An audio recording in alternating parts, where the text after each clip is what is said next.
This is Travis with Horror Movies Uncut, speaking to Jill Sixx, and you can just pretty much talk straight into it. Don't mind the crack or anything.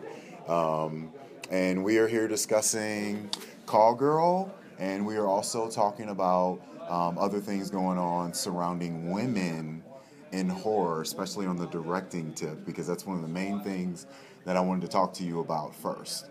It seems like there's this like emergence of young, hungry females behind the camera, putting in a lot of work, working on short films, working on documentaries, working on everything. And I'm not just talking about in horror. I mean, even looking at somebody like Francis Ford Coppola's niece or daughter, Gia or Sophia, working on films, huge films like Palo Alto and things like that.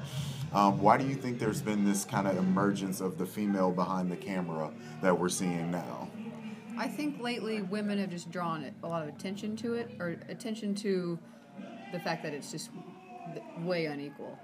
And maybe that's inspiring women to do it, but I think they've always been there. But I've noticed the surge with the Women in Horror Month, mostly. Okay. Why do you think in horror it's kind of picked up a little bit more? I feel like the Soskas are leading that. The twins? Yeah. Yes, the twins are kind of painting a flag out, and some people are definitely jumping behind it. And I mean, they got a good cause going, and they're working on some great films and stuff. But like, in regards to you yourself, though, like, what made you say, okay, because like I'm not exactly familiar with your background, but obviously you're a lover of horror films. But what made you say, okay, I can do that, I can jump behind the camera and actually put something that I'm envisioning in front of everybody to see? I run a screening series at home called Slaughter Movie House. Okay. And through doing that, like the last 2 years, I've met so many filmmakers, just everyday people like me. And I think that really opened my eyes that it was even a possibility. I was always interested in it. I made films when I was a little kid just for fun, but VHS tapes and stuff like that. Yeah, I have the camcorder. I just found it. I'd like to try to make something That's that I what's used up. back then. That's what's up. But really, it's all the filmmakers I met over the last couple of years, and just wanted to dive in and try it myself. Okay, so Slaughter Movie House. Slaughter Movie House. Tell me how that came to be. I went to my first big con, which was Texas Frightmare, Okay. a couple years ago, and so I saw a lot of films there, and that's actually also where I met Lawrence Harvey, and I just wanted to get involved. So one of the film crew I met there, Dear God No, the film they made, I came back and screened that, and just kept meeting, getting more referrals from other filmmakers of other stuff I could show, and So in a sense, were you like the fan who had the creative side to him, finally being able to say, okay, I can do this now too? Yeah, and I've always been into producing things. Because if you're going to the cons and stuff like that, that kind of brings out the fandom in you a little bit. And I've always been into all kinds of art. I've done photography, and I used to put on a big production called Rock Hair Blood that was like a fashion show art, like live. Is this back home in Kansas City? And it was all horror, but like bands, fashion, like the whole production a couple years in a row. Okay. So I kind of wish I would have thought to make a movie sooner, because it's kind of like everything I like in one thing. Okay. So, Call Girl, if I was to get online right now and look this up, I'm also seeing it being labeled as Call Girl Service, like on IMDb and things like that. Is there any particular reason why that's like that? I think even on the HorrorHound programming. It's totally because of HorrorHound. Okay, so yeah, They just didn't put the comma. Okay. So, because Service was supposed to be the other film, correct? Yes. Okay. I think he gave you a copy. Yeah, I do have a copy of that. Okay. Yeah, So, Call Girl is separate. So our friends separate. have been making fun of us all weekend. Right. So, how do you feel? How's Call Girl Service? We're Right. going to make a sequel to it. So, put me in the mind frame of somebody who's got their work out there like that. It's being advertised on this website that obviously people can see. Like me, myself, I made a mistake earlier by announcing to all my fans that I didn't think Tucker and Dale were doing a sequel, because I overheard one of them say it in the panel, not understanding that it was a joke to someone else, and they actually are working on one. But I put myself out there. How does it feel to you to have something that you're working on, something that you're trying to bring to the masses, being not, screwed with, but not really displayed the way that it should be? It's somewhat annoying, but I try to just ignore all the things out of my control. Okay. Because there's so many things that you could get annoyed with when you see when your film screen and it's the volume's off or the picture's tilted. I mean, every time something's wrong, I feel like. Okay, which will More lead... so, the guy who made Service is upset because his movie wasn't written about in a lot of articles because they thought it was one title. Right, which is a travesty, and you know I'll be happy to acknowledge that and allow him to get some breathing room on our website for that. So I'll tell him that because that's wrong. That's just wrong. So let's talk about Call Girl. That leads great into Call Girl. I am being told that you were trying to do this all, or you did do this all in one shot. And then I'm also being told that there is a cut in there, but we are all too dumb as human beings to ever find out what this cut is in the film. That is my plan. Yeah, there is one cut.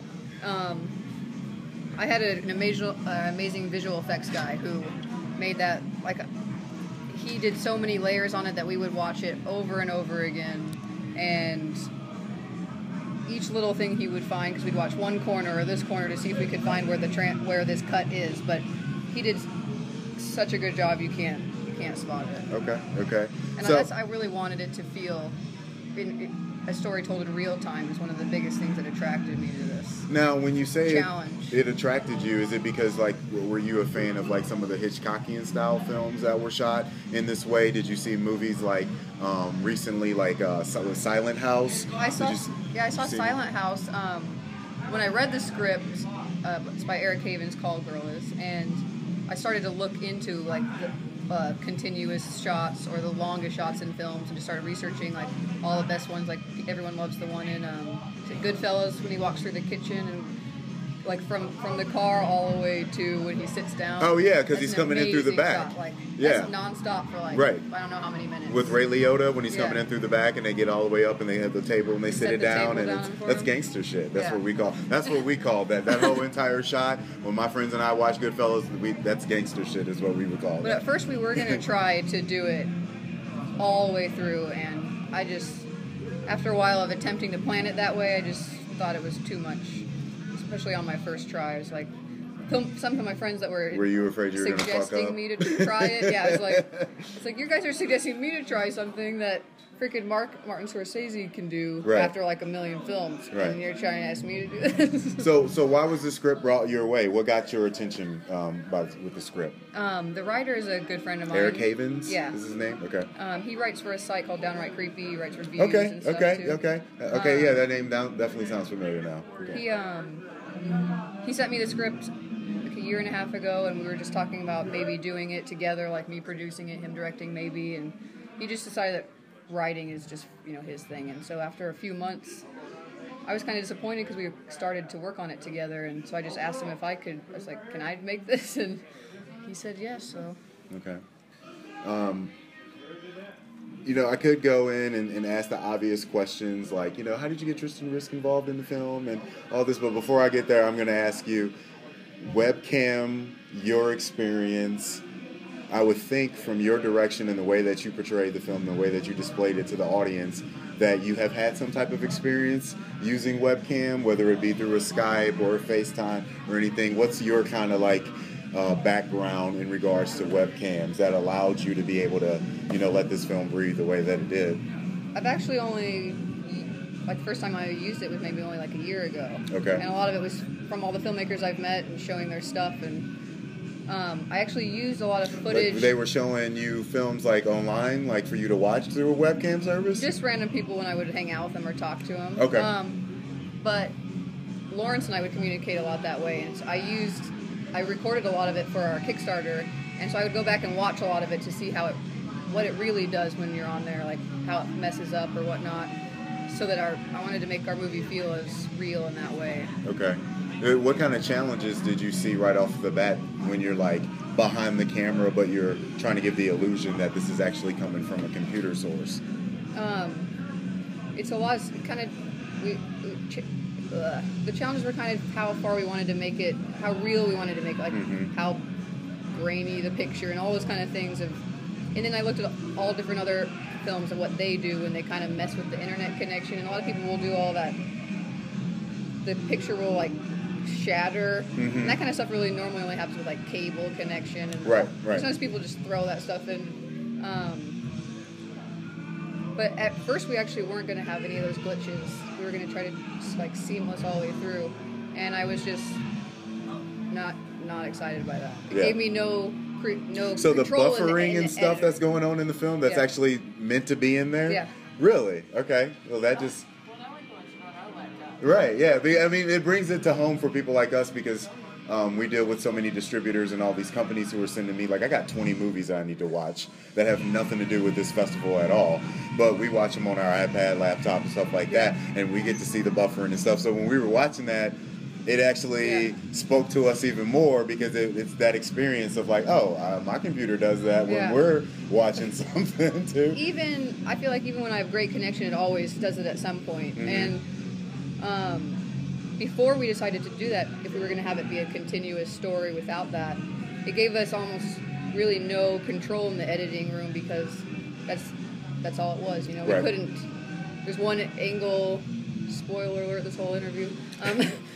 But you know, there's nothing to chop up. She said the whole interview. But without having that, it was like that's all it is. We can't change anything. Once we started to chop it up, I took lines out and all kinds of stuff that you won't even know. You know. Yeah, well, see, that's the beauty of this being a spoiler alert throughout the whole entire interview. Is, like I said earlier, we're all so dumb that we don't even understand the changes that you made in this film from what we're seeing because it is more of a flawless kind of transition throughout the whole thing. How do you think people will respond once they see Call Girl? I have no idea. I don't.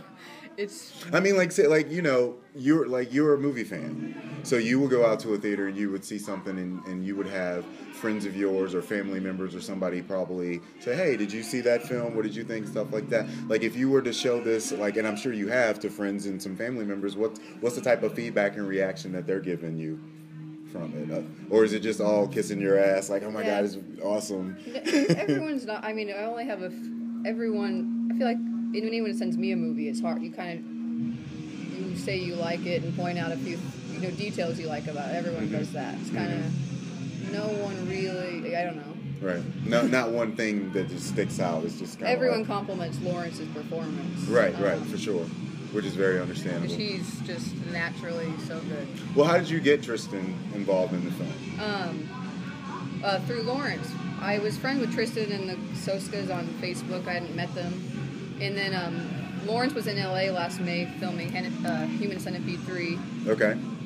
During the same time the American Mary LA premiere, so I went out there at the same time so I could go to that with him and meet this ultimate networking situation. So I met her there, but it was just kind of like an after party.